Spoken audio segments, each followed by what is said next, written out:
আজকে আমার কি পার্সেল আসছে সেটা দেখবো, চলো তোমাদেরকেও দেখাবো আর আমি নিজে দেখবো।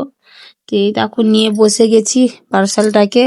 আর কি জানি না ও পার্সেল করে থাকে কি বাবা, আমি জিজ্ঞেসও করছি সেটাও বলছে না আমাকে। আর আমাকে বলছে কি তুমি নাও, তুমি এটা করো, মানে খুলে দেখো। তো আমি এত জিজ্ঞেস করছি কি কি আছে তুমি বলো আমাকে, তো কিছুই নাই। আর এখানে দেখো লাঠি বাইর হয়েছে, দেখে লাগছে বড় সিক্রেট। এটা খাবার জন্য যেমন মশলা ভরে নাই, সিক্রেট বানাবে তৈরি করবে সেরকম বাইর হয়েছে পাইপ। তো এগুলো কি আমি কিছুই বুঝতে পারছি না দেখে, তো আমার বেরোনোটা আসছে না কি, এটা কি হতে পারে। তা আমি বলছি কি এটা মারার জন্য ছিটকি নিয়েছো না সিগারেট নিয়েছো না কি নিয়েছো। তো দেখো একের পর এক মানে বাইর হয়ে যাচ্ছে, আর এটা কি আমি সেটাও বুঝতে পারছি না।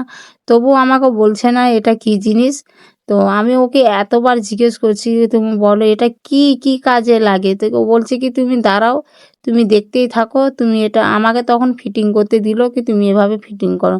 আমি ফিটিং করতে তো আমি জানি না, এটা কিভাবে আমি ফিটিং করব। তুমি দেখো, তুমি চেষ্টা করো, চেষ্টা করলে সবই হবে।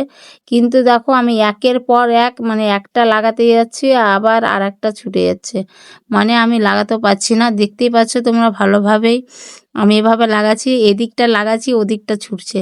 কিন্তু এত বিরক্তর কাজও দেয় না আমাকে, কি বলবো। এমনিতে তো আমার সংসারে কাজ করে ব্রেনটা আমার চলে গেছে, আর তার মধ্যে আবার আমাকে দিয়েছে এই কাজটা। তো তোমরা দেখতেই পাচ্ছ এই সাইডে লাগিয়ে দিয়েছে আবার ওই সাইডে আবার ছুটে যাচ্ছে। তো এবার আমি কিভাবে লাগাবো সেটাও বুঝতে পারছি না।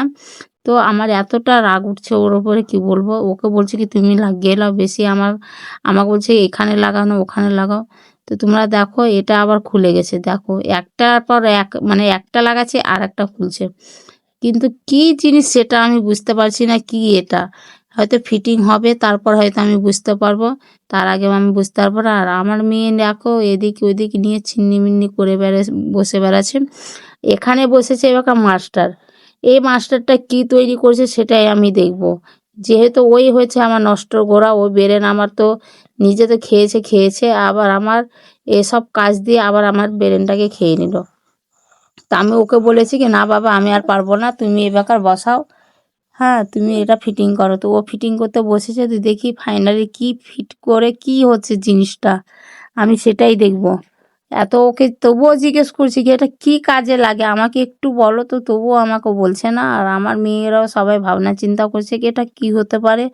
তো আমাকেও জিজ্ঞেস করছে, আমিও তো সেটা জানি না যে তোমাদেরকে বলবো, যেহেতু কিছুই বুঝতে পারছি না। তো তোমরা একটু বলবে কমেন্টে এটা কি জিনিস। হ্যাঁ আমি তো দেখে বুঝতে পারছি না আর বলতেও পারছি না। কিন্তু দেখো আবার আমার রান্নারও সময় হয়ে গেছে, এই জিনিসটা নিয়ে যেতে আমি বসেই থাকবো, আমার রান্না কখন করব আর খাবো কখন তোমরাই বলো। তো ও দেখো লাগাচ্ছে, দেখো কিভাবে লাগাচ্ছে, কিন্তু আমার ব্রেনে এখন পর্যন্ত ঢুকছে না এটা কি জিনিস।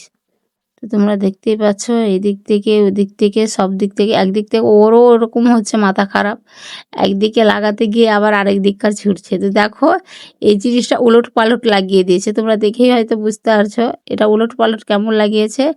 মানে এবাকার একে উলট দেখতে পাচ্ছ, এটা একটা সিধা আছে নিচের দিকে, ওপরটা উলট আছে। এই দেখো না ফিটিং হয়ে গেছে, আমি ভেবেছি উলট পালট আছে কিন্তু না, সেটা ফিট হয়ে গেছে। কিন্তু ফাইনালি এবার দেখা যাচ্ছে দেখো জুতো রাখার এটা স্যান্ডেল রাখার জন্য এটা নিয়েছে। কিন্তু আমি জানি না, আর এই প্রথমবারই আমি এটা দেখলাম, আমি কভারওয়ালা দেখেছি এরকমটা দেখিনি, এটা বেনে কভারেরই। তো দেখো কি সুন্দর, এটা সত্যি ভালো।